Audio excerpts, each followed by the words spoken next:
네, 저희 실천적 리터러시 시민 강좌를요 3차년도 벌써 8회 진행하고 있습니다. 오늘은 전북대학교 교육학과 박규용 교수님을 모시고요.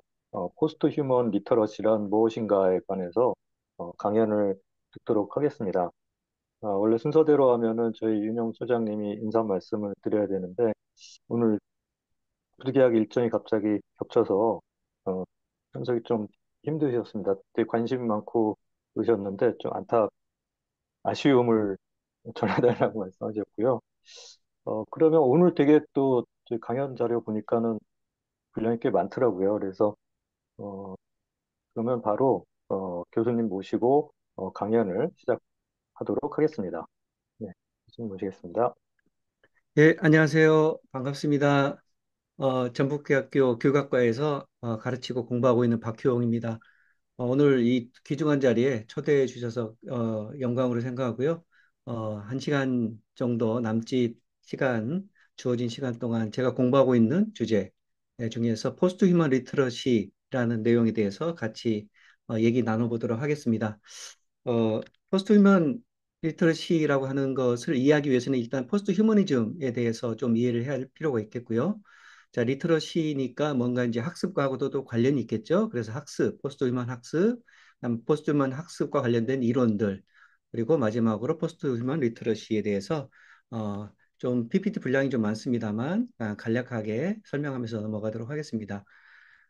일단 그 제 배경을 간단히 말씀을 드리면 저는 교육학을 가르치고 있고요. 학교에서는 이제 교육 과정을 그 분야를 담당하고 있습니다. 그런데 교육 과정하고 포스트 휴머니즘이나 요즘에 인공지능 AI 융합 교육 쪽하고는 그렇게 관련성이 높지는 않은데 제가 석사부터 박사까지는 주로 사실 언어 발달 그다음에 뭐 언어학 그리고 뭐 언어 교육 뭐 이런 쪽에 사실은 관심을 가지고 뭐 논문이나 연구를 했었습니다. 근데 이제 교육학과에 속해 있다 보니까 교육 과정에서 잡을 잡게 된 거고요.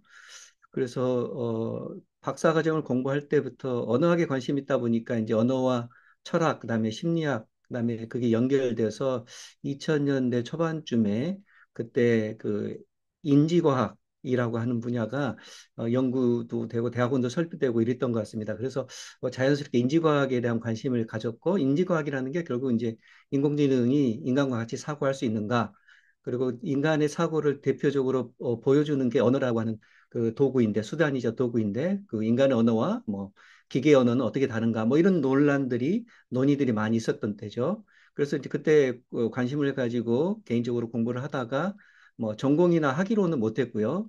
그러다 이제 교육학을 공부하면서 그냥 넘어갔고 근데 약 이제 2015년 16년부터 알파고 그런 사건이 있었고 그러면서 인공지능이나 이런 부분들이 사회적으로 다시 부각이 되면서 제가 다시 교육학에서 교육과정보다는 이제 원래 관심 있었던 이 분야를 다시 공부를 하게 됐습니다. 자, 그 공부를 하다 보니까 이제 그 인지과학도 그렇고 포스트 휴머니즘은 철학적으로는 여기 이제 철학을 전공하신 교수님도 계시지만 사실 이렇게 오래된 그 어떤 철학적 기조는 아닙니다. 포스트 휴머니즘이니까.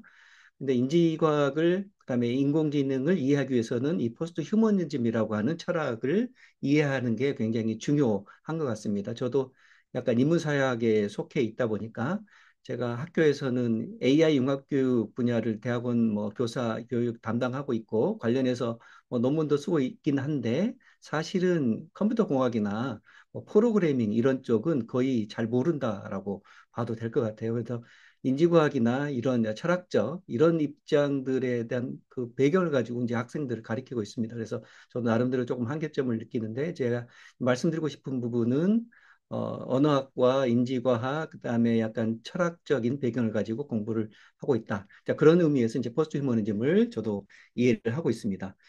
자, 포스트 휴머니즘을 간단하게 말씀을 드리면 이제 휴머니즘이라는 게 기존에 있었던 우리가 인간을 중요시하는 그런 인간 중심주의적 세계관이죠. 근데 과거에는 휴머니즘이 중요할 수밖에 없었습니다. 왜냐하면 이 그림에서 보듯이 인간과 세계가 소통하는 도구, 그다음에 세계로부터 자연의 영향을 받고 이런 상황에서 인간이 중요성, 포커스, 관심을 받을 수밖에 없었죠. 그래서 휴머니즘을 집중을 하고 철학자들이 휴머니즘에 대한 그런 관심을 표명할 수밖에 없었습니다. 그런데 이제 기술이라고 하는 것이 발전해 오면서 사실 이제 포스트 휴머니즘은 이 기술을 단순한 도구가 아니라 인간은 기술을 통해서 공진화, 코이볼루션이라고 하죠. 같이 서로 상생적으로 진화해 왔다. 이렇게 얘기를 하지 않습니까? 그래서 인간이 인간이 될 수 있었던 것은 도구를 사용하기 시작해서부터 오늘날의 뭐 여러 가지 복잡한 기계들을 만들어내는 능력에 이르기까지 인간과 기술은 공진화한 존재가 되는 거죠. 그러면 그때의 이런 상황에서 인간을 이해하는 것은 휴머니즘의 어떤 세계관으로는 한계가 있겠다라고 하는 데서 나온 것이 포스트 휴머니즘이다라고 보시면 되겠습니다. 그래서 이제 4차 산업혁명이라는 용어도 과학이나 기술 산업계에 관심이 있었다면 포스트 휴머니즘은 결국 인류의 변화를 관심을 두는 거기 때문에 인문사회과학에서는 이게 더 중요한 철학이 될 것이다 이런 말씀을 드려보고요. 포스트 휴머니즘의 이를 설명드리는 가장 쉬운 그 개념도가 여기 왼쪽에 그림에서 보듯이 휴머니즘은 인간의 중심적인 세계관, 포스트 휴머니즘은 인간을 세상 많은 만물들의 어떤 동등한 위치, 수평적인 존재론을 지향하는 그런 세계관이다 이렇게 보시면 되겠습니다. 여기는 생태적 존재들만 있지만 중요한 것은 우리가 오늘날 겪고 있는 사이보그, 로봇, AI와 같은 기술적 기계적 존재들도 포함된다. 이렇게 보시면 되겠습니다.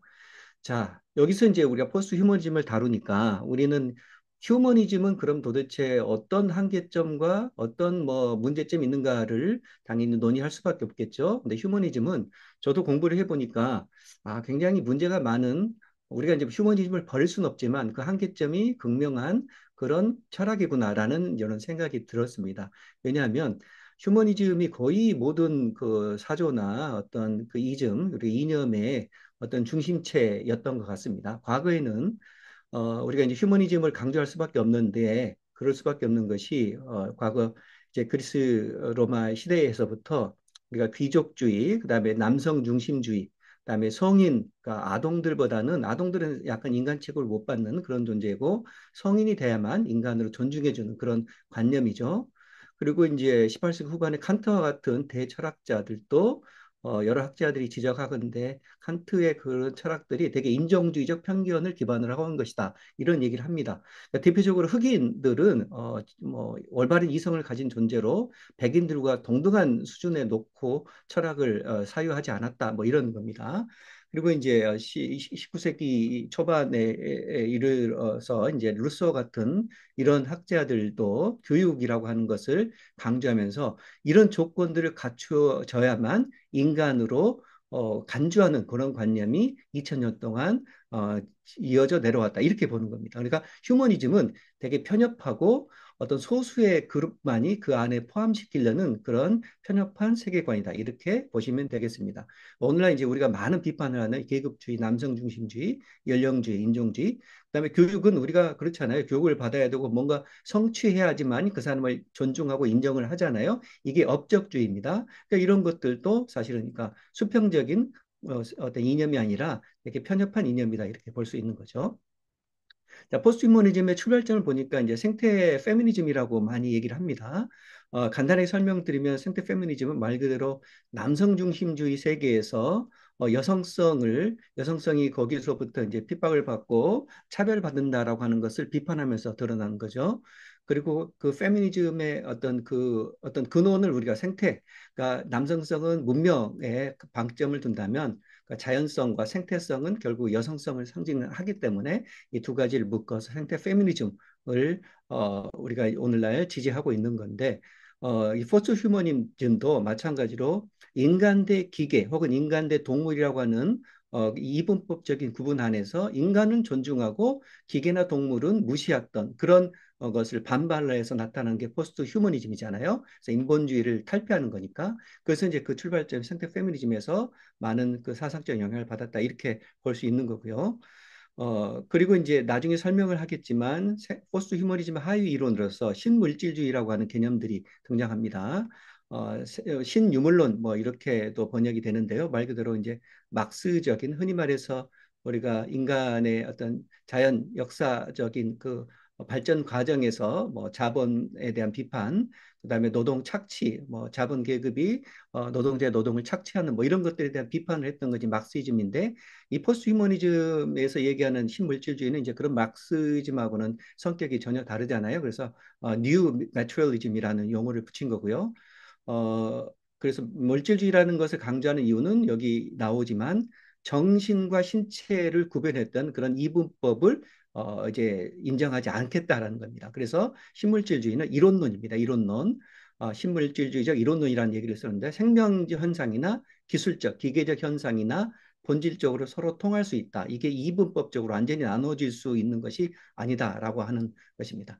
자, 그래서 이제 이 포스트 휴머니즘에서 이제 비판하는 것은 결국은 인간이 우월하다, 인간이 피라미드의 최상위에 있다, 이런 관점들은 이제 받아들이지 않고요. 왜냐하면 그 인본주의가 굉장히 편협한 관념으로서 많은 존재들이 어떤 그 인본주의 안에서 혜택을 받지 못했다, 포함되지 못했다, 이런 거죠.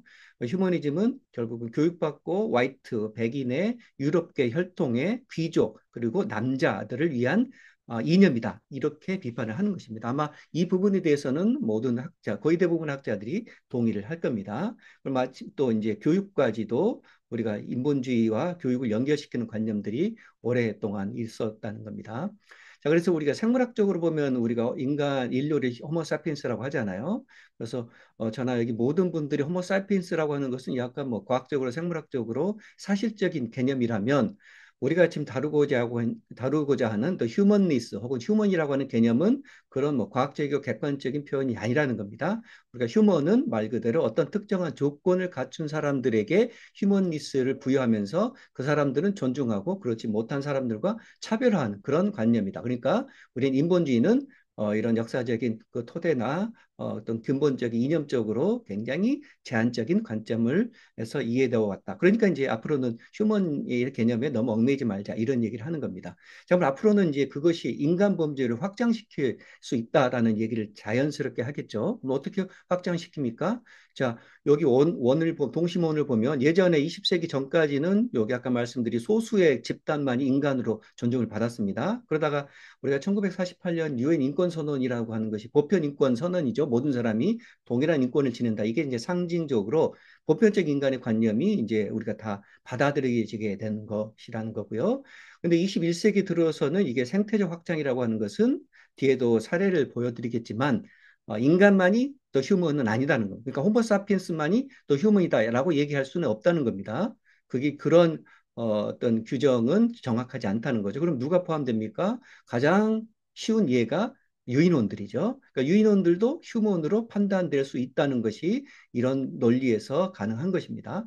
그리고 미래에는 어떻게 확장될까요? 우리가 지금 가장 핫한 이슈가 되고 있는 AI, 인공지능, 로봇, 이런 존재들도 이런 논리에 따르면 또 휴먼으로 인정받을 수 있는 가능성이 있다라고 하는 것입니다. 자, 제가 지금 말씀드린 모든 얘기는 당위론적인 거, 이렇게 돼야 된다라고 하는 것보다는 이렇게 될 수 있는 개연성, 가능성이 있다라고 하는 차원에서 얘기를 하는 겁니다. 어떻게 될지는 결국은 미래 사회가 결정하게 되겠죠. 그런데 이게 이렇게 학술적으로나 논리적으로는 그런 가능성이 있고 이렇게 뭐 미래의 가능성이 열려 있다, 이렇게 이해를 하시면 되겠습니다.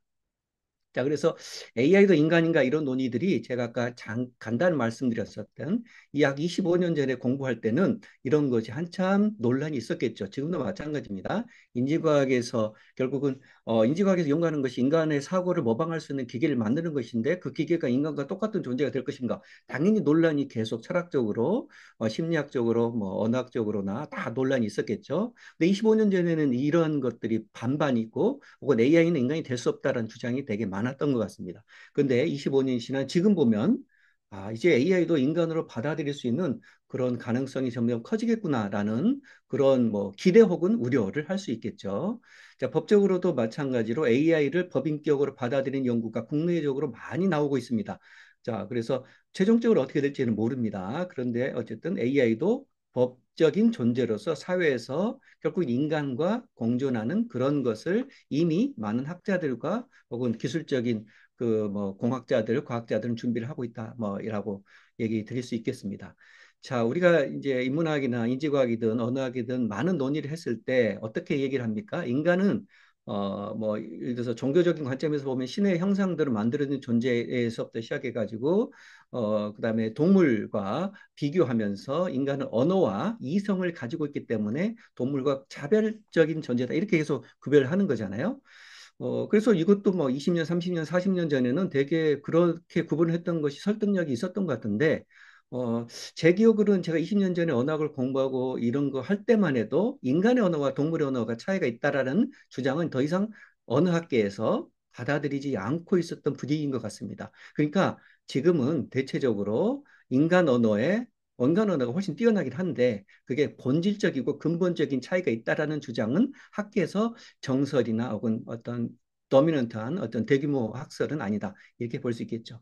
그리고 마찬가지로 AI에게도 사고, 자유의지, 정체성, 인격, 인권 이런 것들을 부여할 수 있을 것인가라는 논란이 있었는데 이것도 점점 자유로워지고 논란에서 조금 더 벗어나고 있는 그런 느낌인 것 같습니다. 오직 이제 의식만이 남아있다. 자, 이거는 굉장히 민감한 문제이기도 한데요. 그러면 AI가 사고할 수 있습니까? 20년 전에 사고할 수 없다라고 얘기한 사람이 더 많았는데 지금은 대부분의 철학자들뿐만 아니라 자연공학자들도 AI도 사고할 수 있는 거야. 이 정도면 생각을 하는 거야. 라고 하는 것을 인정하는 사람이 많아졌다는 거죠.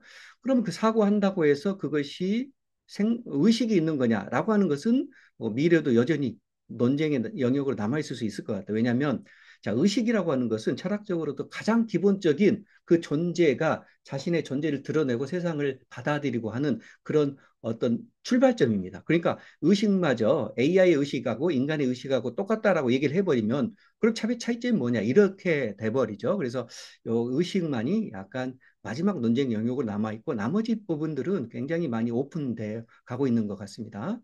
자, 이제 왜 이런 얘기를 하냐면 결국 이런 것을 이해하는 것이 포스트 휴먼이 얘기하는 리터러시의 개념을 또좀 전환적으로 좀 포괄적으로 이해하는 데 도움이 되기 때문에 이런 말씀을 드려봅니다.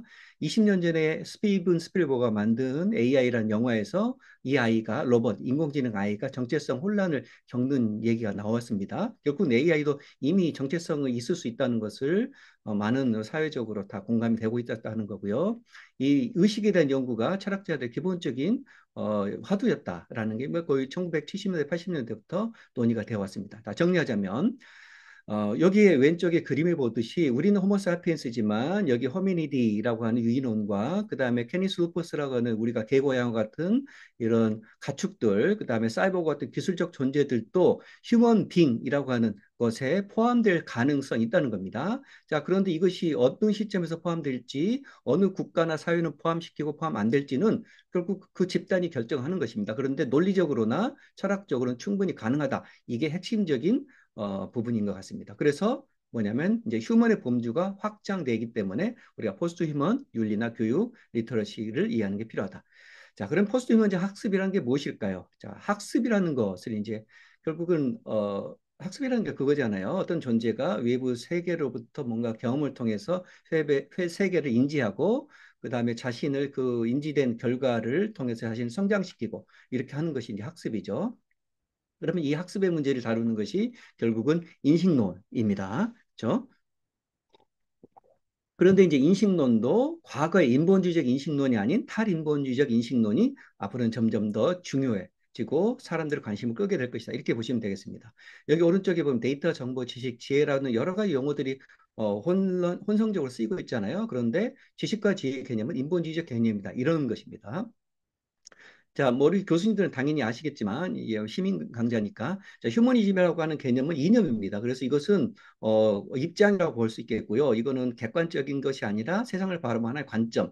그런데 우리가 이제 학문의 하나의 분파인 휴머니티스라고 하는 것은 그런 뭐 여러 가지 것들을 인간을 새롭게 이해하고 또 자연과학이나 이런 쪽이 아닌 다른 수많은 인간의 그 사고, 뭐 그다음에 학습, 그 지식의 이런 모든 부분을 연구하기 때문에 휴머니티스라는 용어는 앞으로도 계속 많이 쓰일 겁니다. 그런데 휴머이라는 용어는 이제 뭐 다른 용어로 대체될 수 있다 이런 거죠.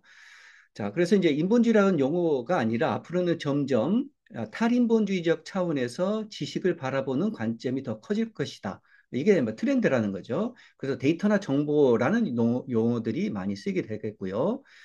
인간이 학습의 결과를 우리가 지식이라고 얘기한다면 컴퓨터가 학습한 결과는 지식이라고 얘기할 수가 없겠죠. 정보가 되는 것입니다. 그리고 정보가 만들어지는 것은 결국은 학습의 데이터를 많이 쌓여서 정보가 만들어진 거죠. 그래서 이제 그러니까 우리는 앞으로는 컴퓨터도 그렇고 포스트 휴먼 사회에서는 정보가 어떻게 지식이 되는가, 정보가 어떻게 우리한테 쓰여지는가 이런 것들에 대한 논의가 더 활발해지겠죠. 자, 생각과 정신이 같습니까? 뭐 정신과 물질 이렇게 나누는 것들은 우리가 이제 이론론적 관점에서는 더 이상 허용하지 않는다라고 얘기했습니다. 우리가 17세기 후반에 16세기 후반부터 해가지고 17세기 초반까지 해서 뭐 데카르트가 이원론이라고 얘기한 거 뒤에 나오겠지만 이걸 통해서 과학기술 발전의 토대를 삼았다라고 하는 것을 우리가 인정합니다. 그런데 지금 21세기는 이 이원론적 관점 어느 학자도 거의 지지를 하지 않는 것 같습니다. 그러니까 사람들은 더 이상 정신과 물질이 근본적으로 나눠질 수 있다는 생각을 하지 않습니다. 여기서 생각과 정신 결국 우리가 인간의 어떤 대표적 특징이라고 보여주는 이성입니다. 그러니까 이성과 물질은 나눠지는가 구별되는가 라는 생각을 이제는 학문적으로는 대부분 하지 않는다라고 하는 거죠. 그리고 그것이 여기 이제 중학교에는 어떤 사파 그림에서 이런 것들을 이미 중학생들에게 가르치고 있습니다. 이 그림이 무엇을 의미하냐면 정보 물질이 뇌에서부터 신체로 해서 심장과 연결된다 이런 겁니다. 그러니까 정보 뇌에서 처리되는 이 정보가 심장의 신호로 연결되는 것은 정신적인 내용들이 신체적인 신호로 연결된다라고 하는 것을 이제는 거의 중학교에서 상식적으로 다뤄진다라고 하는 것입니다. 이 부분들을 우리가 이제 앞으로 신물질주의에서 다루는 새로운 그 인식론적 관점 그리고 AI가 뭔가 정보를 수집해서 자기의 지식을 만드는 것이 인간과 근본적으로 다르다라는 얘기를 이제는 이 포스트 휴머니즘의 관점에서 하기가 어렵다. 이렇게 보시면 되겠습니다. 그래서 지식과 데이터 정보를 어떻게 구별할 것인가, 정치적 학습, 시적 학습을 구별할 것인가. 그 다음에 또 인본주의에서 되게 강조했던 것이 이게 체화성입니다. 체화성, 그다음에 맥락성. 저도 이제 사회과학을 공부하다 보니까 인문 사회과학에서는 체화적인 거, 맥락적인 지식이 중요하다 이런 얘기를 하잖아요. 그렇죠. 우리가 어떤 장면에서 어떤 경험을 하고 그것이 어떻게 나에게 나만의 지식으로 들어오는가 이것을 중요시한단 말이에요. 그리고 그러지 않은 지식들은 별로 중요하지 않은 것이다. 그것은 허상이다. 이렇게 간주하는 게 많았습니다. 근데 앞으로 시대에는 이렇게 체화되지 있거나 맥락성이 없는 것들도 지식으로 그 나에게 의미 있는 것으로 다가올 수 있다라고 하는 것이 포스트휴머니즘의 관점입니다. 그래서 예술계에서는 그런 얘기를 많이 합니다. 여기 디스임바디먼트를 표현하는 그런 예술적인 거, 그다음에 탈맥락적이죠, 그렇죠? 고전적인 그림하고 현대적인 캐릭터를 붙여가지고 이게 도대체 의미가 있는가 없는가를 논의하는 겁니다. 과거의 관점에서는 의미가 없잖아요. 말도 안 되는 어떤 그림 장난이죠. 그런데 이게 의미가 있죠. 여기서 이 그림을 통해서 하고 싶은 얘기가 있을 거고, 이게 어떤 이 그림이 나타내는 바가 있을 거고 하는 거죠. 그러니까 이런 탈맥락적인 어떤 데이터에 대해서도 의미가 있을 수 있다라고 하는 것을 받아들일 필요가 있겠다라고 하는 것입니다. 그리고 이제 또 우리가 시스템이라고 하는 거, 우리는 시스템이라고 하는 걸 저도 예전에는 되게 비판적으로 봤습니다. 왜냐? 인본주의를 강조하다 보면 시스템이라고 하는 것을 뭐 약간 시스템을 기계적인 것으로 간주한다는 거죠. 그래서 비판적으로 바라봤는데 사실 알고 보면 모든 게 시스템입니다. 그죠? 태양 시스템, 인체 시스템, 뭐 생태 시스템 그러잖아요. 그러니까 우리가 생태주의라고 하는 거 어떤 시스템적으로 보는 것과 그다음에 뭐 인간으로서 시스템을 괴부하는 거 이 두 가지의 어떤 격차들을 앞으로는 좀 줄일 필요가 있겠다. 이렇게 보시면 되겠습니다. 자, 리터러시니까 결국 이제 학습을 해야 되잖아요. 학습의 주체도 변한다라고 하는 것입니다. 오늘 지금 최근에 AI가 이제 AI를 연구하는 학자들이나 여러 가지 사회적으로도 AI가 과연 미래에는 생각을 할 수 있을 것이고 AI가 학습할 수 있을 것인가 이런 논의들이 많이 있을 수 있잖아요. 제가 이런 강의를 2018년부터 많이 해오고 있었는데 2018년대 이런 얘기를 하면 되게 생소하게 느껴졌을 겁니다.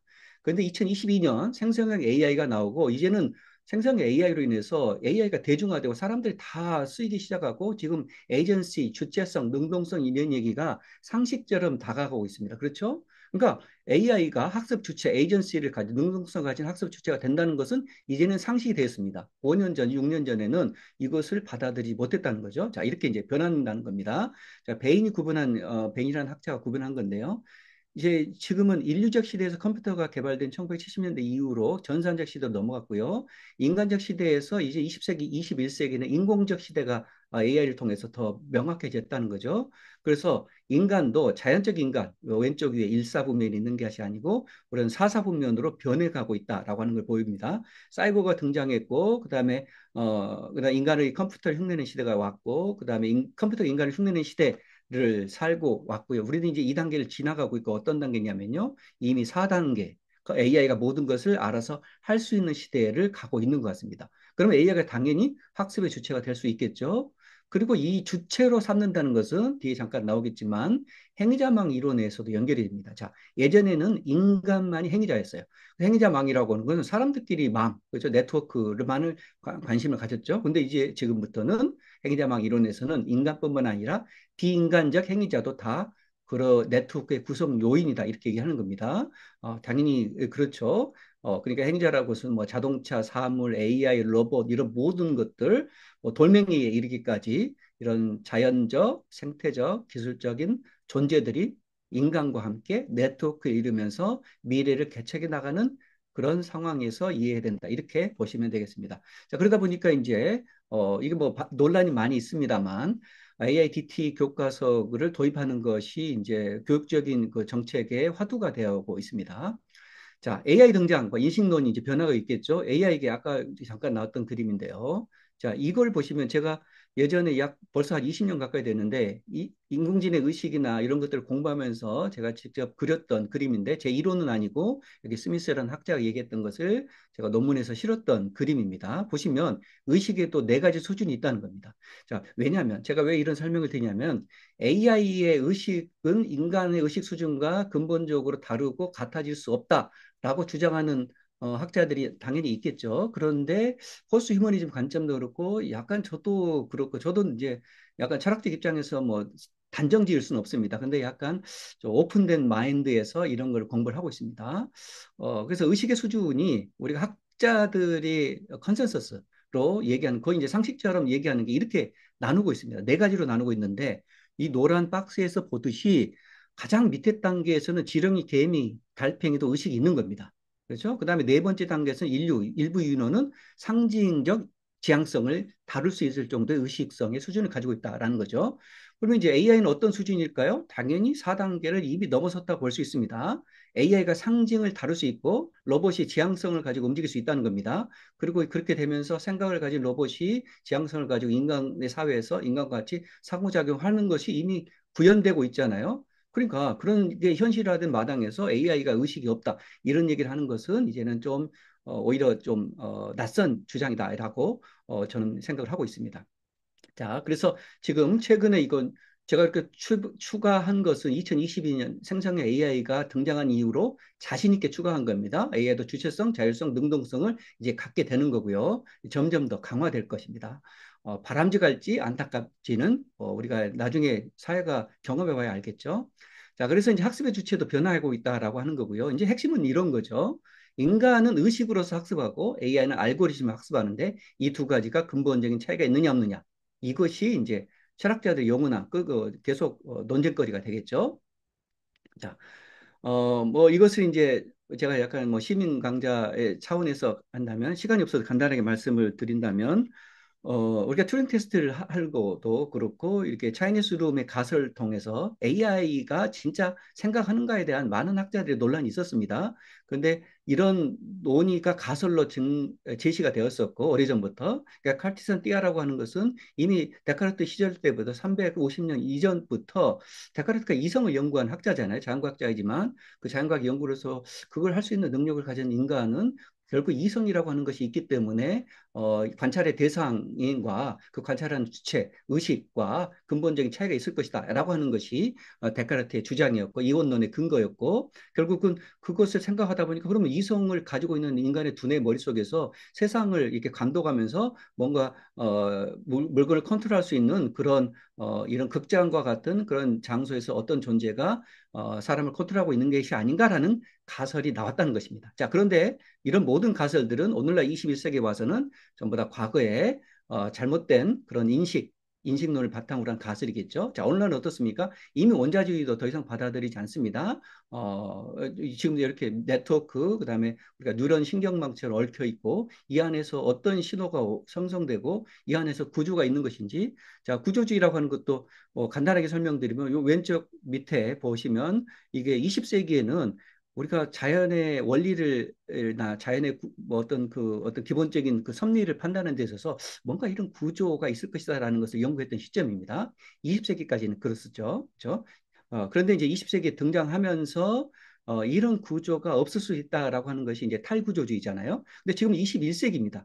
탈구조에서는 이게 어떻게 그러면 구조가 아니라 구조에서 벗어나서 생각하자라는 얘기를 하는 건데, 근데 그 구조에서 벗어난 게 무엇인가를 21세기까지는 설명을 할 수가 없었습니다. 근데 우리는 점점 설명이 가능해진 거죠. 왜냐? 과학기술 발달로. 그리고 우리의 이제 관점이 넓어지는 겁니다. 그것이 바로 이런 여러 가지 인탱글먼트라는 개념, 양자역학에서 얘기하는 거, 서로 얽혀 있다는 거고, 브리콜라주, 뭐 서로 이제 뭐 섞여 있고, 뭐 구조가 명확하지는 않지만 어쨌든 서로 관계를 맺고 있고 이런 것을 통해서 인간의 의식도 설명하고 인간의 신체 작용도 설명하고 자연과학적 현상도 설명하고 있다. 그러니까 지금은 이제 연결주의 시대다. 근데 포스트 휴머니즘은 연결주의와 밀접하게 관련이 있다. 이렇게 보시면 되겠습니다. 기술적으로 많이 진보가 되겠죠. 이건 자세하게 설명 안 드리겠습니다. 자, 이런 기술적 진보들이 포스트 휴머니즘 학습의 도구가 된다는 것입니다. 포스트 휴머니즘 학습의 도구가 된다. 그래서 그 도구의 대표적인 것은 뉴미디어. 그러니까 우리가 MZ세대라고 하잖아요. MZ세대들은 뉴미디어를 많이 다루고 지식을 다루는 그 특성들이 많이 다르죠. 그러니까 MZ세대가 이 뉴미디어를 통해서 지식을 습득하는 방식들이 굉장히 다를 것이다. 이것을 받아들여야 된다라고 말씀드릴 수 있겠습니다. 시간이 한계에서 빨리 좀 넘어가야 되겠습니다. 자, 포스트 휴먼 학습의 그런 이론들이 어떤 것들일 것인가 크게 네 가지로 설명을 합니다. 뭐 이거는 제가 이제 뭐 많은 학자들이 이미 얘기했던 것 중에서 제가 가장 중요한 것이다라고 생각해서 뭐 책이나 이런 걸 통해서 정리한 것일 뿐입니다. 아까 얘기했던 식물주의는 이론론이고요. 행자망 이론 다 네트워크로 연결돼 있다라는 거고요. 객체지향 존재론은 처음에 설명했던 인간과 다른 존재들은 위계적 위아래가 있는 것이 아니라 평등한 존재다 이런 관점입니다. 그다음에 포스트 현상학은 약간 우리가 지식이나 학습과 이런 것들 오늘날의 경험의 특성들 우리가 메타버스 얘기하잖아요. 메타버스가 왜 중요하냐 이런 것들을 설명하는데 포스트 현상학이 굉장히 중요한 기여를 합니다. 자, 그래서 신물주의 이론론인데 아까 얘기한 데카르트 듀얼리즘 이론론은 아무도 이제 지금은 지지하지 않는다. 약간 이걸 지지하는 분들은 이제 종교계에 계신 분들 지지하겠죠. 왜냐하면 종교계는 초월성을 강조하니까 초월적인 존재인 뭐 정치적 존재하고 물질적 존재하고 똑같다 이런 얘기를 종교인들은 할 수가 없겠죠. 그 외에는 아마 거의 다 동조하실 겁니다. 그런데 이제 문제는 인간의 두뇌가 점점 발달해서 지금 현재 과학자들이 무기물들, 실리콘 브레인, 칩셋, 엄청난 성능을 자랑하고 인간의 두뇌보다 훨씬 더 성능이 뛰어난, 자, 이것도 논란이 있었습니다. 아직도 논란이 있을 것 같아요.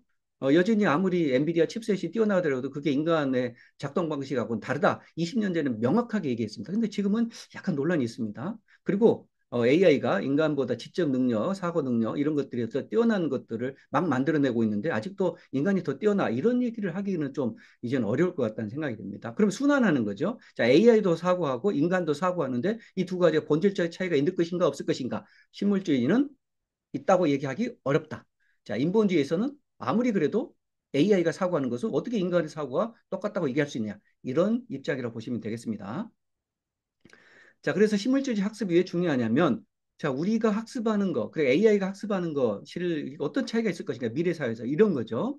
자, 여기서 이제 설명을 했잖아요. 전통적에서는 지식과 인지적 사고, 학습자의 주도성을 강조했습니다. 앞으로 AI 주도된 사회에서는 AI가 앞으로 더 사고를 많이 할 것입니다. 이거는 A에게 당연히 더 똑똑해질 수밖에 없습니다.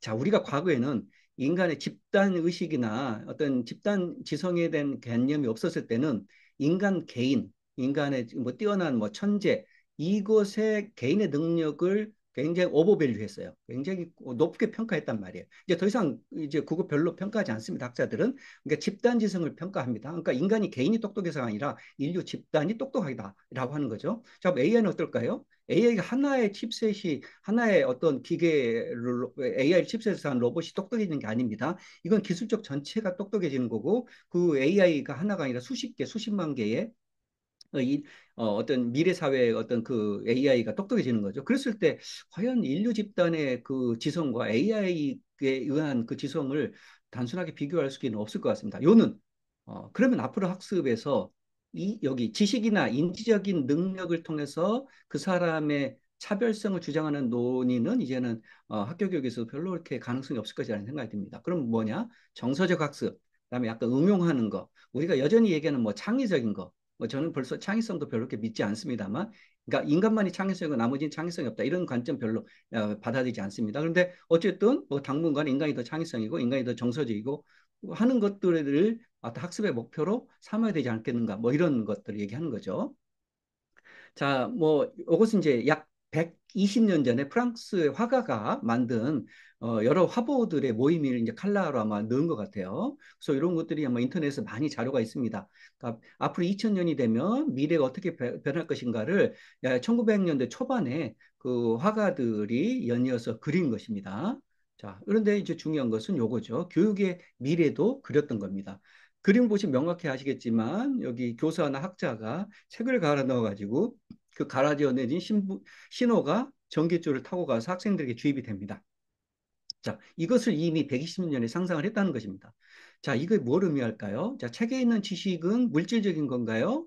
근데 그것이 갈아 넣어져서 신호를 타고 하는 것은 더 이상 정신적인 게 아니죠. 그 물질적인 신호로 오고 가고 있죠. 근데 머릿속에 주입되는 것은 어떻습니까? 우리가 정신적인 거잖아요. 그렇죠? 이런 것을 놓고 봤을 때 이게 신물질을 보여주는 저는 그림이라고 봅니다. 자, 신물질이 뭐라고 얘기합니까? 정신현상과 물질현상은 구별되지 않는다는 거예요. 서로 소통이 가능하다는 겁니다. 우리가 어떤 경험을 해서 그걸 인식하면 그것이 지식이 되죠. 근데 그 지식을 우리는 되게 과거에는 정신적인 것으로 봤다는 거예요. 물질로 체현할 수 없다고 봤던 겁니다. 우리의 사고는 물질로 치환할 수 없어. 신호로, 전기 신호로 치환하는 것은 불가능하다고 본 거죠. 그런데 지금은 가능하죠.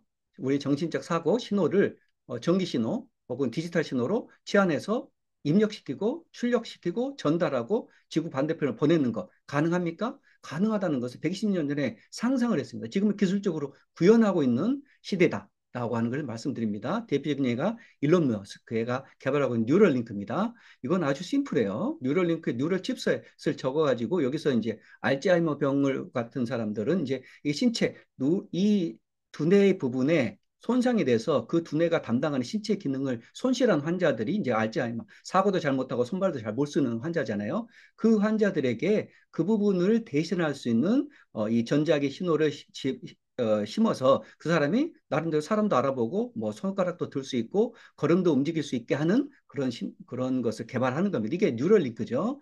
이게 초창기에는 정신적인 것을 통해서 우리가 신체적인 걸 통해서 인간의 두뇌를 대체하는 작업을 합니다만 이게 뉴럴링크 개발 과정을 보시면 처음엔 신체입니다. 두 번째는 어디 단계로 가냐면요. 어, 감정입니다. 감정. 그렇죠? 여기 보시면 정신질환의 문제에서 정신질환에서 뭘 다룹니까?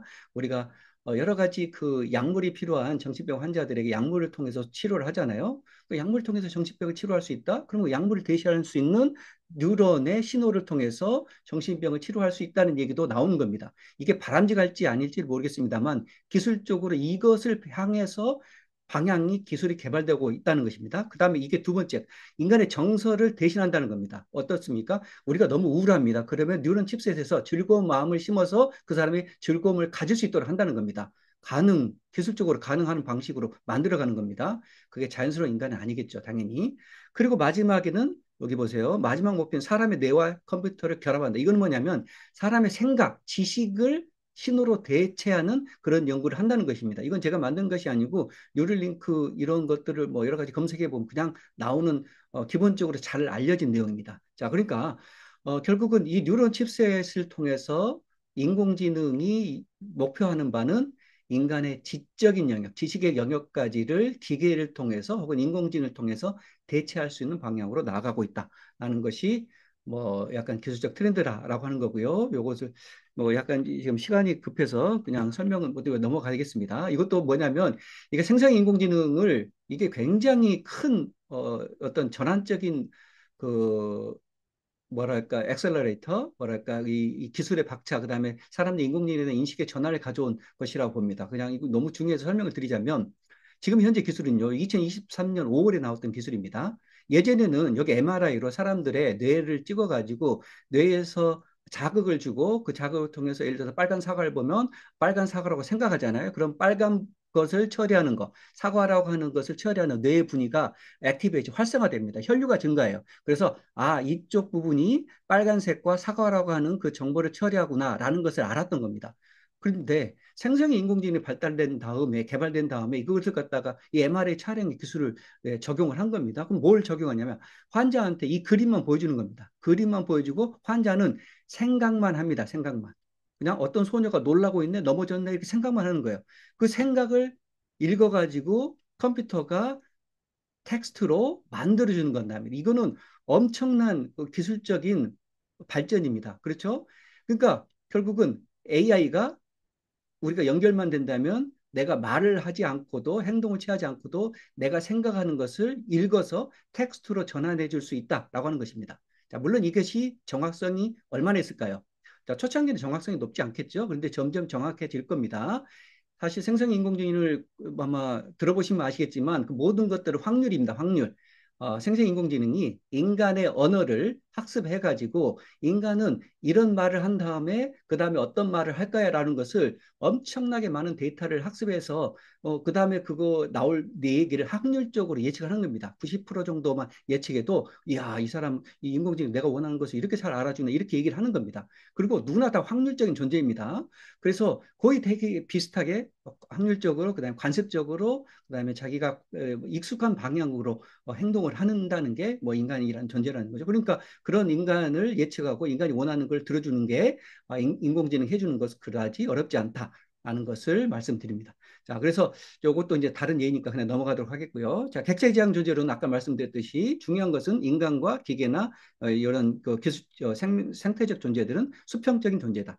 자, 학교 안에서도 교사와 학생들이 지식을 주고받았잖아요. 앞으로는 자, 교사의 지식은 당연히 한계가 있을 수밖에 없습니다. 교사는 어떤 역할을 하냐면 AI가 수많은 컴퓨터에서 자료를 검색해서 학생들 AI를 통해서 학습하고 교사는 학생들 일일이 케어하고 학생들이 정서적으로 보조해주고 그리고 학생들이 상담해주고 약간 평가를 질적 평가를 해주고 그런 역할을 하는 방향으로 갈 겁니다. 왜냐하면 교사가 갖고 있는 지식하고 우리 인터넷이 갖고 있는 지식하고는 비교 자체가 불가능하죠. 그리고 교사가 할 수 있는 자식의 지식을 학생들에 전달할 방식은 되게 뻔합니다. 말로 하든가 PPT로 하든가예요. 근데 이 인터넷은 엄청나게 다양한 방법들 통해서 지식을 전달해 주잖아요. 그러니까 교사와 학생들의 관계성도 급격하게 변할 수밖에 없겠다라고 하는 것이고요. 그러다 보니까 우리는 지금까지 교육에 있어서 자기주도성이 강조했어요. 왜냐? 왜 그렇습니까? 학생들이 지금까지 자기주도성이 없었기 때문에 강조하는 것뿐이에요. 딱 거기까지입니다. 앞으로는요, 자기주도성은 별로 뭐 중요하겠죠. 30% 40%. 그런데 자기주도성 모든 것을 설명할 수가 없습니다. 그것이 바로 행자망 이론이 강조하는 바입니다. 우리는 무엇에 의해서 활동합니까? 이미 활동을 많이 하는 사람, 효율적으로 생산적으로 일을 많이 하는 사람일수록 도구나 매체나 스마트폰이나 이런 것들 많이 의존합니다. 그렇죠? 컴퓨터, 자료 다 의존하죠. 자기 주도성을 이런 기술적 매체들, 도구들, 환경들에게 많이 내주는 겁니다. 이게 중요합니다. 자기 주도성은 한 30%만 있으면 되고 나머지 환경적 요소들, 도구를 잘 이용하는 것이 그 사람의 능력이다. 이렇게 볼 수 있겠습니다. 자, 그리고 자, 도구와 내용은 같다라고 하는 것이 이미 60년 전에 맥루한 얘기했던 거죠. 예전에는 내용, 지식이 따로 있고요. 그 지식을 담는 도구가 따로 있는 겁니다. 이걸 분리해서 생각했어요. 그런데 벌써 이게 커뮤니케이션 이론 대학자인 맥면은 도구가 그만큼 중요하다는 거예요.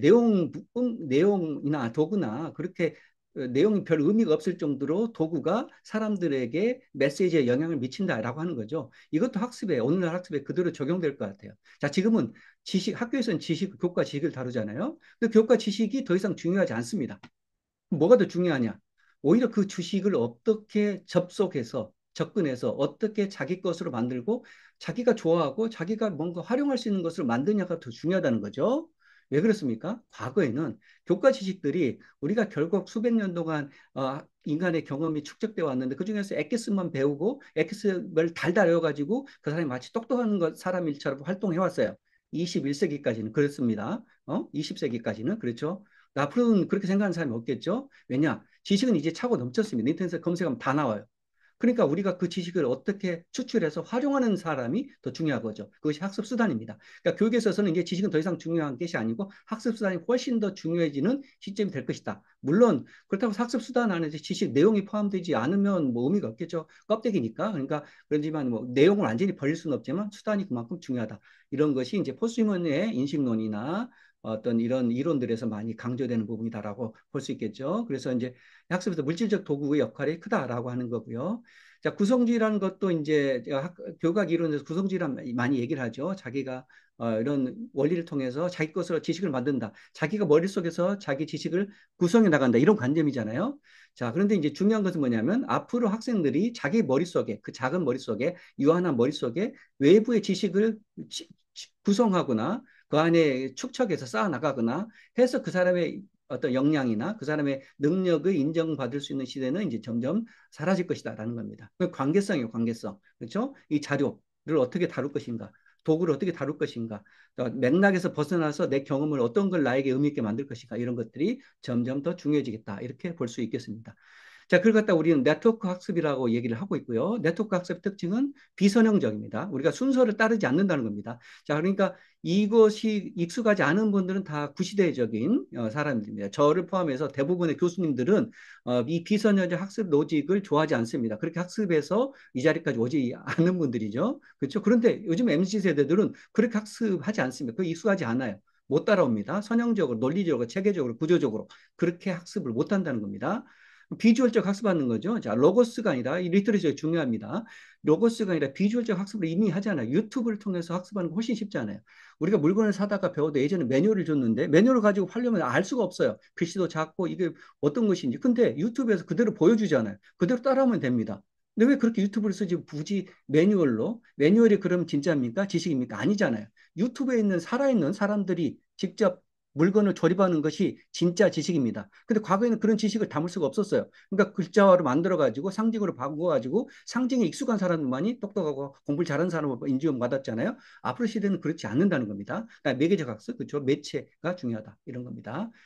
자, 그리고 이제 포스트 현상학으로 넘어가면 포스트 현상학 개념은 이제 현상학이라고 하는 것이 이제 철학에서 굉장히 20세기 철학에서 굉장히 중요한 부분인데 과거에는 그렇습니다. 현상은 자, 우리가 어떤 경험이든 경험이 절대적인 경험이나 객관적 경험이 있는 게 아니라 그 경험을 하는 사람의 주체성, 주관성, 그리고 그 사람은 그 경험을 새롭게 자기 것으로 느낀다. 이것이 현상학의 핵심입니다. 그러니까 현실에서 어떤 객관적으로 공유하는 어떤 그 진리가 있는 게 아니고 어떤 하나의 현실 세계에서 사람들이 각자 경험하는 거에 따라서 그것이 그 현실 현상이고 그 안에서 본질을 찾는 것이 중요하다. 이런 거죠. 그러니까 다양한 현실적인 경험과 의미가 있는 겁니다. 이게 현상학이죠. 그런데 그 현상학이 설명할 수 없다는 것이 뭐냐면 그 현상적 경험은 어디서 일어나느냐? 과거에는 당연히 현실, 그죠? 가상세계가 아니라 인터넷이 아니라 현실에서 일어날 수밖에 없다고 봤겠죠. 왜냐하면 그때는 환경이 그랬으니까. 근데 지금 어떻습니까? 인터넷, 메타버스, 가상세계 온라인에서 경험이 일어나고 있죠. 그리고 경험은 진짜입니까? 아닙니까? 온라인, 지금 우리가 온라인으로 얘기하고 있잖아요. 이 경험은 의미가 있습니까? 없습니까? 당연히 의미가 있습니다. 뭐만 달라집니까? 매체, 미디어만 달라지는 겁니다. 그러니까 이걸 설명하려면 포스트 현상학이라는 게 필요하고 현실이냐 가상, 가상은 가짜가 아니라 현실, 가상은 현장이 현실이 연장이다. 이렇게 설명하는 것이 포스트 현상학 이렇게 보시면 되겠습니다. 제가 만든 그림인데요. 우리는 이미 이 멀티미디어, 멀티버스의 시대로 들어간 거죠. 그리고 퀀텀 시스템을 통해서 물리학에서는 뭐 다중이주론이 어떻고 쌍둥이 뭐 별이 어떻고 이런 것을 설명합니다. 그런데 우리가 물리학자들이 하는 일이라고 치고 현실 세계에서는 우리는 어떻습니까? 메타버스를 통해서 온라인을 통해서 비대면을 통해서 이거를 경험하고 있습니다. 그래서 그 경험이 의미가 있다는 거죠. 자, 과거 세대에게는 이것이 부정적인 세계입니다. 그런데 MZ 세대, 신세대에게는 이게 의미 있는 세대가 될 수밖에 없습니다. 왜냐하면 그 MZ세대들이 경험하는 방식이 우리하고는 다르기 때문이에요. 그러니까 이 안에서 어떤 일이 일어날지는 우리가 외면하고 무시할 것이 아니라 이 안에서 어떤 일이 일어나는지 이 학생들이 어떤 좋은 경험을 해야 되는지를 우리가 관심을 가져야 되겠다. 이렇게 볼 수 있겠습니다. 자, 이건 뭐 같은 얘기고요. 그래서 중요한 것은 이 가상 경험에 있어서도 의미 있는 것이 일어날 수 있다는 거죠. 나 가상 경험에서 학습하게 되면 자, 그럼 학습이 안 이루어진다고 봤겠죠? 그런데 어떻습니까? 아까 얘기했잖아요. 물질성 얘기했잖아요. 신물질주의. 그 가상 공간에서 일어난 학습의 결과물도 누적돼서 컴퓨터에 다운로드 되고 가상 메타버스에서 내가 뭐 하루에 10시간씩 한 달 동안 학습했으면 그 학습 결과가 다운로드 되고 내가 현실 세계에서도 그거를 내 머릿속에 뭐 다운로드 받을 컴퓨터에 다운로드된 것을 내 머릿속에 받을 가능성도 기술적 가능성도 있다는 겁니다. 저는 그것을 바람직하다고 생각하지는 않습니다. 그런데 기술자들은 그런 미래를 향해서 연구 개발을 하고 있습니다. 자, 그래서 이 지식의 형태도 이렇게 바뀌고 있죠. 직접 경험의 시대가 아니라 메타버스 이렇게 시대로 넘어갔고요. 자, 그럼 피드포워드라고 하는 것이 이제 우리가 피드백이라고 하는 것이 강조되어 왔기 때문에 이걸 제가 설명을 드리고 있습니다. 우리는 피드백만 강조했어요. 왜 그러냐면 피드백이 되게 인본주의적, 이성 중심주의적 학습의 원리들로 이루어졌습니다. 여기 나오지 않아요? 피드백. 재세기 민주적 사회, 단계적, 뭐 어떤 체계적, 논리적 이것이 인본주의 학습의 논리였어요. 근데 아까 말씀드렸듯이 MZ 세대는 이게 익숙하지 않는다 그랬죠? 피드포워드를 한다는 겁니다. 피드포워드 누가 하냐면 동물이 하는 겁니다. 동물이 이미 피드포워드를 하고 있어요. 인간도 해요. 그런데 인지, 이성적 학습이 그걸 다 눌러놨다는 겁니다. 그다음에 기계도 학습합니다. 그렇죠? 오른쪽에서 운전하는 얘는 이게 시속 100km로 달려가는 자동차는 이 몸 밑에서 일어난 일을 안전하게 운전하기 위해서는 멀리 발생되는 사건들을 정보를 받아들여서 미리 예측 대응을 해야 됩니다. 이게 피드 포워드 전향 먹이입니다. 그러니까 인간도 하잖아요. 기계도 당연히 하고 자율주행차는 이미 그걸 하고 있는 겁니다. 인간도 해야 되고요. 그러니까 피드 포워드적인 원리도 우리가 학습에 적용하자 이런 겁니다. 그런데 피드포워드적 원리는 뭐냐? 직관적이고 감각적이고 동시적 활동들로 이루어졌다. 그동안 이성 중심의 활동에서 반대했던 것들로 이루어졌다. 이렇게 볼 수 있겠습니다. 자, 그리고 뉴미디어 여러 가지 뭐 중요하다는 걸 말씀드렸고요. 그다음에 리터러시가 아니라 지금은 센시티비티, 감각성. 자, 리터러시 여기에 지금 포스트맨 리터러시 핵심은 문자나 이성으로 전환된 상징화된 그러니까 문자의 형태 혹은 숫자의 형태로 상징화된 지식만을 학습하는 게 아니라 감각적인 정보를 다 다룰 수 있는 지식을 통해서 학습할 수 있는 게 포스트휴먼적 리터러시다라는 거죠. 그러니까 이런 감각성을 잘 다룰 수 있는 사람들은 포스트휴먼적 리터러시가 뛰어난 겁니다. 그걸 할 수 있는 어떤 매개가 뭡니까? 종이책이 아니라 아까 잠깐 소개해드린 디지털 교과서라는 겁니다. 그래서 디지털 교과서는 미래의 방향일 수밖에 없겠다. 물론 그걸 잘 쓰느냐 못 쓰느냐는 이제 우리의 과제가 되겠죠. 그다음에 하이퍼텍스트가 인터넷의 기본 원리잖아요. 자, 구조지, 지식의 구조 없습니다. 제가 이게 제 전공이에요.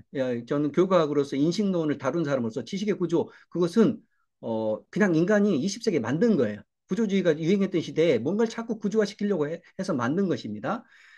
그리고 이제 나중에 그러니까 세계의 구조가 없으면 인간의 사고의 구조가 있는가 싶어서 자꾸 사고 구조를 이게 20세기 이론들이 만들어낸 거예요. 근데 실제로는 구조가 없는 거예요. 뭐 어떻습니까?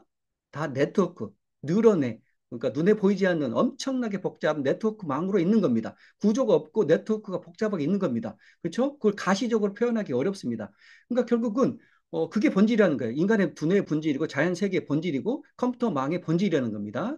그리고 우리가 딥러닝이 하는 방식의 본질이에요. 그렇죠? 그러니까 이 정보를 탐색해 나가는 방법도 인터넷 처음에 나왔던 하이퍼텍스트적 방법을 따라가는 것이 오히려 자연스러울 수 있다. 그런데 우리가 왜 자꾸 이성, 그다음에 구조 이걸 강조합니까?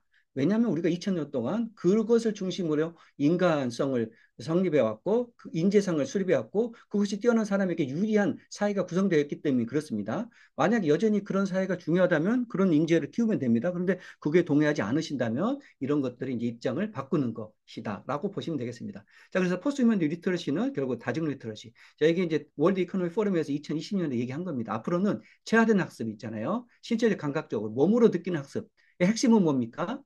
정신적 학습과 신체적 학습이 분리가 되지 않는다. 이게 핵심입니다. 다중 리터러시 이미 지금 뭐 리터 뭐 이죠 LMM이 나타나기 전에 또 이런 얘기를 했었잖아요. 다양식성의 시대다. 그러니까 AI도 이제는 인간과 언어로만 소통하는 것이 아니라 시각, 촉각, 후각, 미각, 그다음에 이런 걸로 다 다양하게 해석할 수 있게끔 하는 것이 기술적으로 이제 구현이 되고 있잖아요. 그런 시대라고 보시면 되겠고요. 자, 포스트 휴머니를 리터러시 정리하는 것입니다.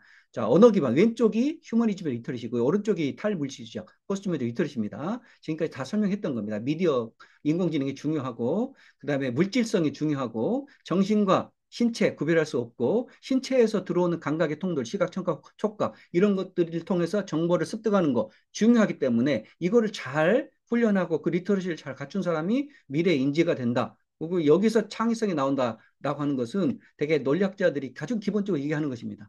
자, 그러니까 논리, 언어, 숫자를 통해서 창의성이 제한되어 있습니다. 제가 시간이 없어서 말씀을 드리는데, 근데 이 감각적인 걸 통해서 창의성이 더 많다라고 하는 학자들이 많이 있잖아요. 자, 그걸 말씀드리고요. 이거는 그냥 넘어가겠습니다. 자, 그래서 지금은 포스트 휴머니즘의 시대이고 21세기고 이 시대의 방향은 탈인본주의다라는 거고요. 미래 이제 아까 이제 정리하자면 동물도 인간이 될 수 있고 그다음에 그 인간의 범주가 AI로 넘어가는 거고요. 실제로 이 오랑우탄은 인간으로 판정된 것입니다. 아르헨티나 대법원에서 인격죄로 판정됐습니다. 실제 사례가 생겼다는 것은 충분히 가능한 거고 이게 선도적인 국가에서는 이걸 하고 있다는 겁니다. 자, 그리고 그것은 이제 그 국가에서 받아들이냐 아니냐에 따라 다르겠죠. 근데 대법원에서 나름대로 받아들였다는 것은 이게 뭐 헌법 정신이나 여러 가지 차원에서 충분히 받아들일 만하다라고 하는 거겠죠. 물론 모든 인원들이나 오랑우탄이 인간으로 인정되지 않겠죠. 그렇죠? 그것은 이제 인간이 결정하는 주도권을 갖고 있어서 그렇습니다. 자, 자, 인간과 도구의 공진화 아까 말씀드렸고요. 우리가 AI를 두려워하잖아요. 저는 AI의 두려움보다는 인간에 대한 두려움이 훨씬 큽니다. 그렇죠? AI는 우리를 한 번도 해한 적이 없어요. 근데 인간은 지금까지 수천 년 동안 역사 동안에 수많은 욕심 많고 파괴적이고 어떤 그런 그 권력 지향적인 인간들이 다른 인간들을 제외해 왔잖아요. 그리고 그 지배 구조가 깨지면 모르겠는데 안 깨지지 않는 한 그 AI를 그런 집단들이 활용하게 되겠죠. 그러면 그 A가 우리가 두려워할 것은 AI 자체보다는 그것을 뒤에서 조종하는 인간 집단을 두려워하는 게 너무 논리적이고 상식적인 얘기겠죠. 그래서 AI에 대해 두려워하는 것보다는 우리가 갖고 있는 인본주의적 한계, 그다음에 인류 집단이 갖고 있는 이 불평등한 문제, 부정의 문제 이런 것들을 논의할 필요가 있겠다. 그리고 물론 AI를 도구로 인해서 그런 것들이 더 심화되는 것을 우리가 견제해야 되겠죠. 자, 그래서 포스트 휴머니즘에서는 우리가 트랜스 휴머니즘과 포스트 휴머니즘하고 좀 다르게 생각할 필요가 있을 것 같습니다. 트랜스 휴머니즘들은 기술 만능주의자들이에요. 저도 트랜스 휴머니즘은 지지하지 않습니다. 자, 우리가 싱글러리티라고 해가지고 1940년, 50년대 가면 AI나 기술이 모든 걸 해결한다라고 얘기하는 사람들이 트랜스 휴머니즘입니다. 저는 절대 그걸 믿지 않습니다. 왜냐하면 방금 얘기했잖아요. 그 기술이 사용하는 인간이 비도덕적이고 그 안에 엄청난 그 어떤 권력의 불평등의 문제, 부정의의 문제가 있는데 어떻게 기술이 발전된다고 해서 모든 문제가 해결되겠습니까? 그러지 않겠죠. 근데 포스트 휴머니즘은 그걸 좀 포괄적으로 본다. 그래서 오픈된 상태에서 본다. 그러니까 기술이 도움을 줄 수도 있고 파괴적인 도구가 될 수 있다. 이렇게 얘기를 하는 겁니다. 근데 전반적으로 문제는 뭐냐면 이 지구 생태계가 80억 인류를 과연 어느 정도까지 유지를 할 수 있을 것인가가 이제 미래학자들이 고민하는 부분입니다. 그래서 수많은 이런 논란들이 나오죠. 그래서 인류의 미래에 대해서 여러 가지 시나리오가 있습니다. 현재 진행형이 있고요. 그다음에 이 시나리오 2는 과거로 돌아가는 겁니다. 이거는 이제 간략하게 설명드리면 인본주의를 회귀해서 이 문제를 해결하자는 거예요. 그렇죠? 시나리오 1은 현재 그냥 그대로 가면 이렇게 되는 거고요. 근데 현재 이 시나리오 1이 문제가 많잖아요. 그렇죠? 전쟁, 질병, 기근, 기후변화. 이거 어떻게 감당합니까? 이 해결해야 되잖아요. 해결할 수 있는 방법이 뭘까요? 시나리오 3. 그렇죠? 기술이 그나마 해결할 수 있는 가능성이 있는 겁니다. 80억 인구를 먹여 살릴 수 있는 방법은 기술을 통해서 해결해야 되고, 물론 기술을 어떻게 컨트롤할 것인가도 같이 고민해야 되고, 그래서 아까 트랜스휴머니스트들이 기술에 대한 되게 떤 기대를 많이 하고 있는 것입니다. 그런데 트랜스휴머니스트들은 대체로 공학자, 과학자들이 많겠죠. 그분들보다는 우리가 인문사회과학자들이 사실은 그 문제에 대한 고민을 훨씬 더 많이 했어요. 전국은 이 인간을 완전히 우리가 신뢰할 수 없고 인간의 역사도 그렇고 이가 뭔가 우리가 반성할 게 많고 이런 것들을 연구하는 것이 인문사회학이잖아요. 그러니까 인문사회학자들이 이 시나리오 3의 시나리오에서 아까 트랜스휴머니스트들이 기술을 그냥 기술학에만 너무 의존하고 있는 것을 막을 수 있는 중요한 역할을 한다. 이렇게 보시면 되겠습니다. 자, 그래서 이제 그 포스트면 리터러시 차원에서 뭐 이제 실제로 그럼 어떻게 교육하느냐? 박물관 교육이 하나의 좋은 사례인 것 같습니다. 제가 이제 박물관 학회 같은 데서 강의한 내용인데요. 자, 박물관 교육은 결국 뭐냐면 실제 사물들을 보여주는 거잖아요. 그러니까 학교 교육보다는 박물관 교육이 미래 사회의 미래 학교의 모습입니다. 학교 교육은 어떻게 돼 있습니까? 교과서 지식으로 돼 있잖아요. 학교라는 어떤 정체적인 존재, 교사라는 어떤 그 정적인 존재가 뭔가 지식을 전달하는 이런 관념이 강하잖아요. 그러니까 학교는 변해야 돼요. 어떻게? 박물관 같은 혹은 도서관 같은 스타일로 변하지 않으면 미래 사회를 대비할 수 없다라고 분명히 얘기를 합니다. 자, 그리고 이제 이런 사물의 역량을 인식해야 되고, 종교과서에서 탈피해서 생동적 학습을 해야 되고, 뭐 이런 거고요. 자, 사회물질 이론이라고 하는 것은 이제 우리가 사회를 바라보는 이론이 사회과학에서는 사회 문화 이론, 그래서 문화를 되게 강조했죠. 앞으로는 사회 물질 이론. 이것은 사회 문화 이론은 자연과학자는 연구하지 않습니다. 그렇죠? 문화가 있기 때문에 사회물질으로는 자연과학자, 사회과학자, 인문학자들이 다 동의 일할 수 있는, 연구할 수 있는 그런 포괄적인 이론입니다. 왜냐하면 물질의 사회성, 물질의 얽힘 이런 것들을 다 다루고 있기 때문에 그만큼 중요하다. 이렇게 말씀드리고요. 앞으로는 AI가 지적인 측면을 많이 감당할 수 있기 때문에 정서적, 사회성, 도덕성 이런 것들은 당연히 인간이 더 잘할 수 있는 부분이겠죠, 당분간은. 그래서 교육은 정서교육, 사회성 교육, 윤리교육에 집중해야 된다라고 생각하고 있습니다. 그렇죠? 이성교육을 하는 것은요, 어, 이제 한계가 왔다고 봐요. 그리고 이성교육을 통해서 똑똑한 사람들이 사회를 위해서 잘 기여를 하면 되는데, 그렇지 않고 자기들 기득권 유지하려고 했던 게 오늘날까지 모습들이 많잖아요. 다 그런 건 아니지만. 그러니까, 그런 이성적인 부분은 AI나 기술적인 부분에 많이 의존하고, 이제 교육의 본질을 회복하는 것이 이런 것들을 오히려 하는 게 더 낫다라고 보여집니다. 그래서 그 정도로 일단 말씀드리고, 앞으로 이제 그게 이제 초지능 AI 시대 교육의 방향은 설명을 드리는 거고요. 아까 설명드렸던 것들을 얘기를 하고 있습니다. 그래서 앞으로 이제는 결국 인간과 AI가 협업하는 거다. 그런데 협업을 어떻게 될 것인가를 AI는 엄청나게 점점 발전하고 있죠. 인간은 발전 속도가 이렇게 빠를 수가 없습니다. 그렇기 때문에 기술을 완전히 없애지 않는 한 우리가 AI를 발전시켜서 AI를 어떻게 잘 통제하고 윤리적으로 쓸 수 있는가. 그렇죠? 그렇게 하는 것을 고민하는 것. 이런 것들이 앞으로 미래의 과제. 그리고 인간과 AI가 공존한다. 이것은 거의 지금 대부분 학자들이 다 동의하고 있는 것 같습니다. 그래서 이 정도 말씀을 드리고, 약간 시간이 50분인데 제가 1시간을 맞춰서 한 것 같습니다. 뭐, 여기까지 말씀드리고 질문을 받도록 하겠습니다. 예, 교수님 잘 들었습니다. 그러면, 예, 그냥 PPT 분량도 많고 했는데, 한 시간 동안, 어, 네. 예, 참 하셨는데요. 질문 해주시면 감사하겠습니다.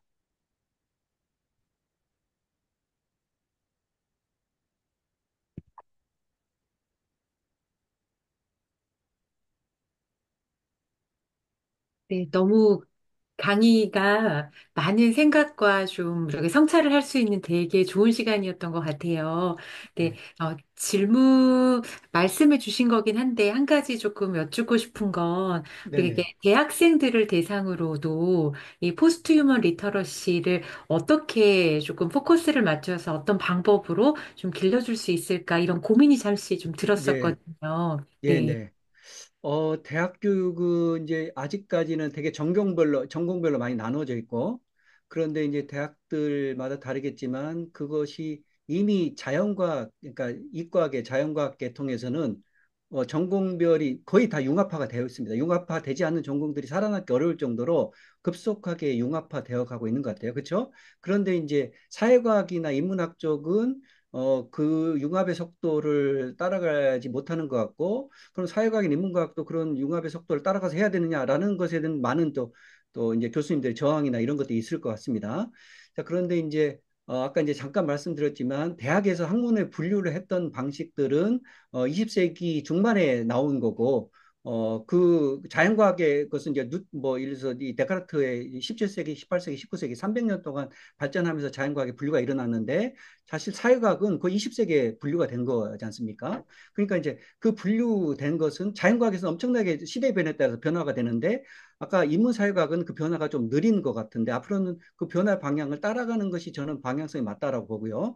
그러니까 전공은 나름대로 어쨌든 융합적인 방식으로 전공의 교과나 전공의 구분들을 하는 방식으로 포스트 휴먼 리터러시를 하다 보면 될 것 같고, 전공보다는 이제 더 포스트 휴먼 리터러시에 적용될 수 있는 부분이 이제 교양이잖아요. 그렇죠? 그러니까 교양 부분에서 우리가 이제 다양한 그 과목들을 설정해서 우리가 이제 예를 들어서 네, 적용을 하고 있는 것 같아요. 예를 들어서 언어학에서도 인문사회에서 언어학이 완화가 있다면, 그다음에 언어학이 있고, 그다음에 어떻습니까? 외국어 교육 이런 게 있잖아요. 외국어 교육 같은 경우도 되게 요즘에 저도 이제 이렇게 분위기를 보면은 영어 교육 뭐 다른 주요 언어 교육들이 되게 힘이 약해지는 것 같잖아요. 그렇죠? 외국 교육이 AI의 등장으로 인해서 이게 과연 필요할 것인가, 과연 우리가 외국어 전문가를 어느 정도 양성해야 될 것인가에 대한 그런 개념들이 많이 좀 바뀌는 것 같아요.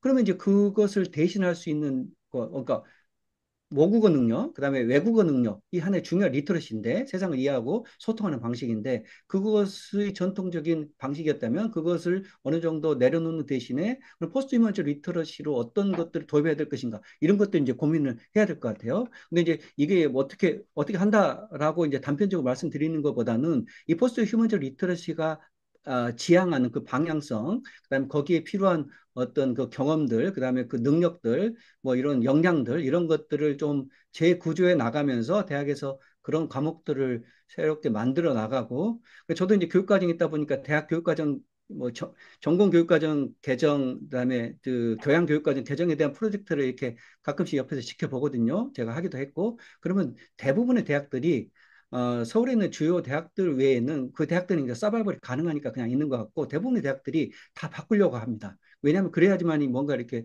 선제적 대응도 되고 또 대학의 분위기도 바꾸고 해서 그래서 교양교육 과정도 많이 바꾸고 그래서 새로운 과목들을 대학 교육에 접목시키고 그 과목을 통해서 학생들이 그걸 익숙하게 하나씩 하나씩 배워 나가는 그런 방식으로 하지 않을까 싶습니다. 대학생들에게서는. 답변 감사합니다, 네네. 교수님. 네네.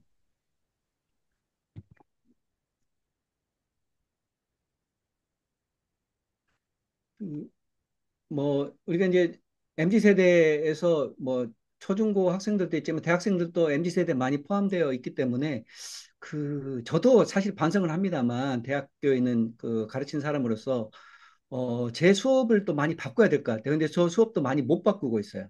그렇죠? 왜냐하면 교수님들이 자기 전공이 있고 분명하게 배웠던 분야가 있기 때문에 그다음에 또 특히 오랫동안 강의를 해오다 보면 그 강의 방식에 익숙해져서 그대로 하는 경우가 많은데 그 대학생들에게 맞는 방식으로 하려면 그 강의 스타일 뭐 미디어 매체 활용하는 거 그다음에 일방적 강의 말고 뭐 이렇게 하는 거 이런 거그 SNS 뉴미디어 활용하는 거 이런 것들을 통해서 그 접근하면 더 좋을 것 같다는 생각이 듭니다. 근데 사실 공대나 이런 데서는 이미 프로젝트 학습, 뭐 팀 학습으로 사실 많이 하더라고요. 근데 교육학과도 그렇고 인문사회계는 약간 그런 쪽에서 조금 더 적응력에서 좀 빠르지 않지 않나 이런 생각도 들어봅니다. 조심스럽게. 예.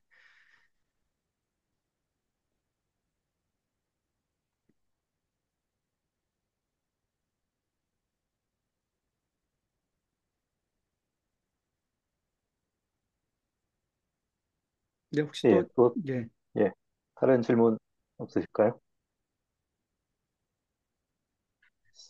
교수님, 이제 앞으로 이 교실이나 이 네, 강의실 풍경이 어떻게 바뀔 것 같습니까? 한참 얘기 듣다 보니까 예, 학습이나 교육의 개념도 그야말로 뭐, 저야말로 예, 구호 미디어적인 사고를 맞습니다. 예, 예, 학습을 예, 해와서 네, 상상이 네, 잘 안 되거든요.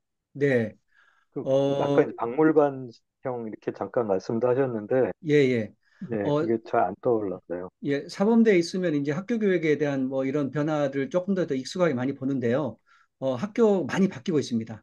그래서 이제 대표적으로 교육학에서는 공간 연구를 많이 하거든요. 공간 연구. 예전에 사람 연구만 했잖아요. 근데 공간 연구를 한다는 것은 결국은 환경을 연구하는 겁니다. 그래서 이게 가로형 그 교실 식탁, 그다음에 뭐 이렇게 사각형 그런 교실 뭐 이런 것들보다는 도서관형, 여기 첨단 도서관형 있잖아요.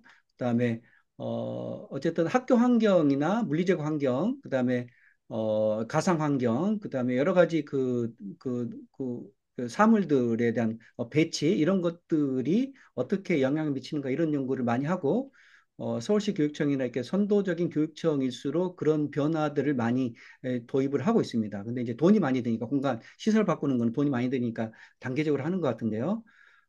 그런데 이것도 이제 약간 여기는 이제 교육학이나 선생님들이 안 계셔서 제가 약간 조심스럽긴 한데 교육학이 제일 보수적이에요. 그리고 이렇게 AI 융합교육 하면은 제일 사실 사회는 엄청나게 변화하고 있는데 교육학에서나 교사들이나 학교 교육에서는 그 변화에 되게 부정적인 관점이 많습니다. 근데 너무 당연해요. 왜냐하면 교육이 마지막 보루인 거예요. 그리고 어린 학생을 다루고 있고 학생들의 습관도 해야 되고 또 미래를 대비해야 되고. 그러니까 다른 분야, 뭐 경제나 뭐 공학이나 이런 것은 그냥 트렌드에 맞게끔 가면 되는데 교육은 뭔가 방향도 올바로 설정해야 되고 그렇다고 인간적인 거를 완전히 버릴 수도 없고 그렇다고 미래의 어떤 인재를 어떤 방향 인재를 대비해야 될지 AI 인재가 인재인지 아니면 전통적인 그런 논리적인 사고를 할 수 있는 사람이 인재인지 이것도 정해지지 않았잖아요. 그러니까 굉장히 조심스럽죠. 그래서 요는 이제 학교 현장이나 교사들이나 이런 분들이 이 부분에 대해서는 되게 우려의 목소리가 많은데 어쨌든 전반적인 분위기는 AI 융합교육도 그렇고 공간 연구도 그렇고 어떤 환경의 변화도 그렇고 많은 변화를 도입하는 쪽으로 가고 있는 것 같습니다. 그렇죠? 예. 네, 감사합니다. 아, 예, 또 다른 질문 있으실까요? 예, 되게 많은 분량을 또 숨가쁘게 강의를 해주셔서요. 아이고, 어, 예, 예, 저희가 많이 또 배우고 또, 또 다소 낯선 용어였습니다. 포스트 휴먼 리터러시라는 용어에 대해서 또 생각해 볼 수 있고 또 어, 의식이나 우리 기존에 생각해 왔던 그런 모델들에 대해서 다시 한번 생각해 볼 수 있는 기회가 됐던 것 같습니다. 네. 또 AI 시대를 또 살아가야 되는 우리들한테 좀 필요한 내용이 아닐까 싶기도 하고요. 교수님 방중에 또 급하게 연락을 드렸는데 또 흔쾌히 강연 아닙니다. 수락하시고 또 예, 예. 좋은 강의 해주셔서 감사드립니다. 예, 그럼 귀한 예, 자리에 초대해 주셔서 감사합니다. 또 우리 교수님들과 또 여러 학생들과 나중에 또 다른 기회로 또 교류하도록 하겠습니다. 예, 예, 교수님 네, 감사합니다. 네, 예. 고맙습니다. 네.